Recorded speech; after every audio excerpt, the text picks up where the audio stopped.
Hey, which is the 5 fingers of the receiver. Okay, that's tzedakah, that's chesed. That's the ability to see God with crystal clear clarity. What is Elokeinu? Elokim? Elokim is midat hadin. What's midat hadin? It's the covering. It's still God, but God hides Himself in order to reveal a message. And this is going to be a very big point tonight. Very big point tonight, which is, what is midat hadin? What is judgment? Why do bad things happen to good people? What are these things that happen? So we said many times before that in order to write with a white crown on a white paper, you have to put some black on it. The black basically becomes the black. The midat hadin becomes the canvas, becomes the paper upon which the white will be written. The good, the message is going to be written. What makes white come to the forefront? One color, black. When you have a black background and white letters, you see it very well. You see it very well. It's pointing out. It's pointing out. So we're going to discuss this. This is going to be the basics of the tefillin. Okay. Then the last parasha is Vayayim Shamoa. Vayayim Shamoa is already a high level, right? Because you have Shema. What's the middle? What comes after Shema? You have the Hafta, right? The Hafta is Hafta Hashem Elokecha b'chol levavcha v'chol nefshecha v'chol modecha. It's all about the love. That's a great level, right? Because what's the next level after the Ruach? The Neshama. Neshama comes from the word Neshima, which is an intimate breath. That already is talking about the intimate connection between a man and the Kadosh Baruch Hu. That's related to in the fourth parasha of the Hayayim Shamo, and it will be, if you follow all this procedure, you were Mekadesh Leguf, and you utilized the Nefesh Behemit, and you utilized the ability to discern between good and evil. If you did all that, Hayayim Shamo, then you will get to the level where you have a connection with the Kadosh Baruch Hu. Okay? So that's the 4 parashiyot. That's the basic. We've spoken about it before in a little bit more depth, but we want to cover a lot of ground because we have about now only half an hour. Okay, so let's move. I'm going to talk to you tonight about 2 things: a signet of a king, a sign, a stamp. You have 2 kinds of stamps. There's a stamp that the ink sinks into the paper, but there's a stamp, and you saw it before, where they push this button thing. What's it called? It indents, but it makes it come out the paper, right? So we have 2 types of signets. Now I want to just quote you a pasuk in Shir HaShirim. It's in the last perek of Shir HaShirim.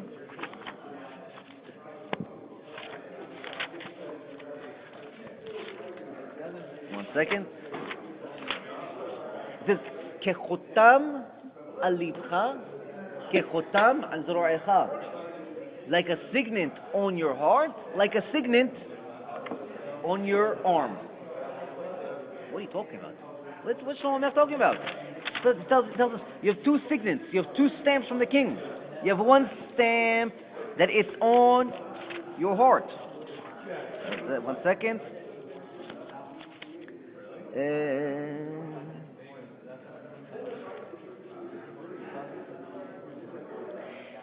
Simeni kechotam libcha, put me like a stamp, signet on your heart.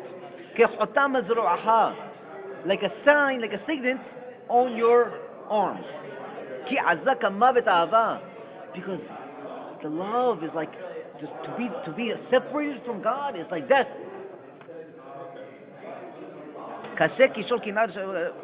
Okay, right? So what's he talking about? So now I'm going to tell you about two signs. Okay, ready? Let's follow along. If there's a question, stop me because we're going to go straight.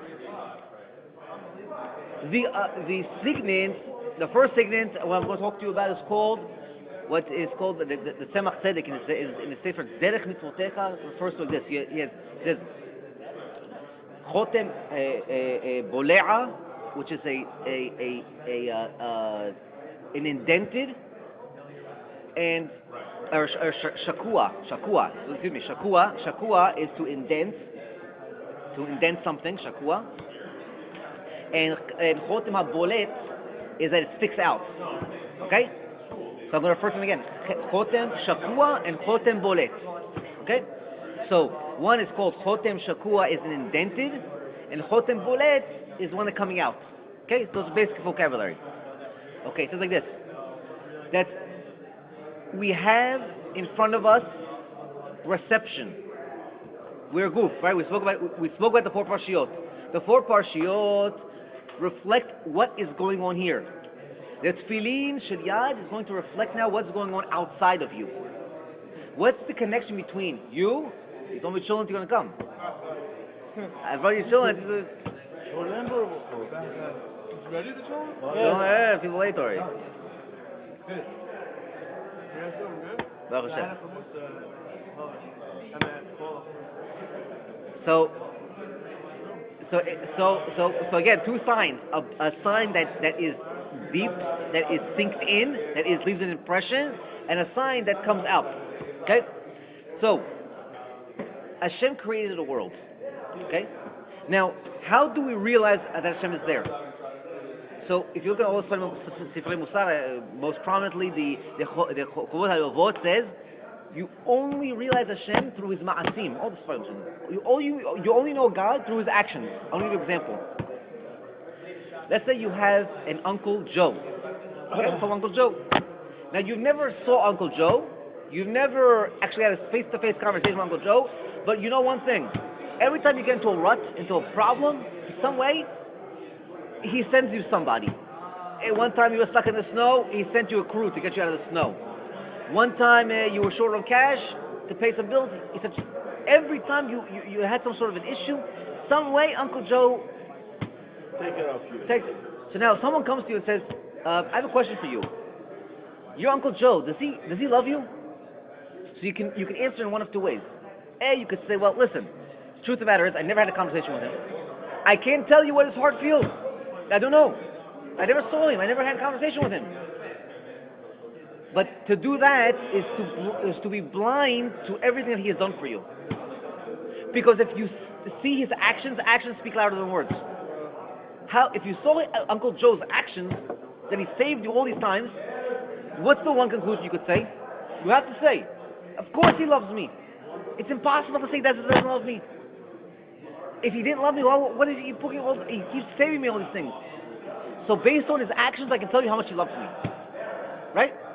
Similar thing like Hakadosh Baruch Hu. Do we see Hakadosh Baruch Hu face to face? No. But I can tell you how much he loves us based on his actions. Like it says that if it wasn't for Hakadosh Baruch Hu, Am Yisrael would have been gone a long time ago. It says Rabbi Kiva compares Am Yisrael in the Gemara to one sheep amongst 70 wolves. And if it wasn't for the shepherd, we would be not here. Right? So we know that Hashem is constantly involved in us. Constantly. So how do we see Hashem? Through His actions. Okay? Now, I told you, I gave you, remember last week we spoke about Sefirot. Right? And I'm not going to go through the whole thing again, but basic. There are something called 7 midot. I'm going to tell you them. Again, just put them into memory. You have Chesed, you have Gvura, and you have Tiferet. Abbreviated as Chagat. Then you have Chesed, Gvura, Tiferet. You have Netzach, Hod, Yesod, and Malchut. Okay? In total you have 7. What are these 7 Sefirot? We'll call them Midot. I want to give you another example. You have a painter. The painter has an image that he wants to put on the paper. He sees this picture. In his mind, he sees a beautiful picture. He knows that not only is it a picture, but he's going to give a message through this picture. Okay? Now, he knows in his mind what are the images that he wants to put, and he knows which picture will come forward, which picture will come in the background, what will be all the colors.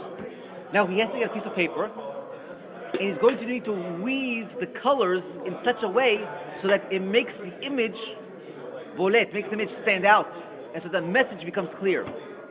So the colors that he's going to use are going to have to work in combination. So you have a little bit of black, not too much black, a little bit of white, but not too much white, a little bit of green, a little bit of blue, ingredients basically. And when you put the whole thing together, you have this amazing picture. the picture that really stands out, and not only does it stand out as a beautiful picture, but it really hits home an image. Right? Like how they say, a picture is worth 1,000 words, right? Picture worth 1,000 words. So it's a beautiful picture, but it's a picture that has a message to behind it. Similar idea, when Hakadosh Baruch Hu wants to send us a message, He's going to give us a message. How does He do it? He mixes in a little bit of chesed, a little bit of kindness, but then there's a little bit of gvura, but then there's a little bit of beautiful teferet, but then there's a little bit of netzach, and a little bit of hod, and a little bit of yesod, and then it all takes place on the paper called malchut. Okay, that's the basic layout. The idea that we need to take, we might not remember all these sefirot, that's fine.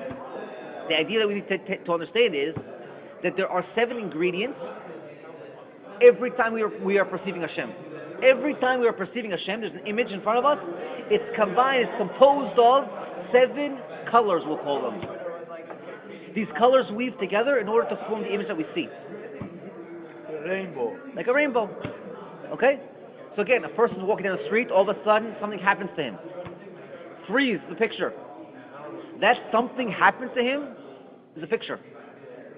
Within that something that happened to him, there's a little bit of chesed, there's a little bit of gvura, there's a little bit of netzach. Again, it's comprised of all.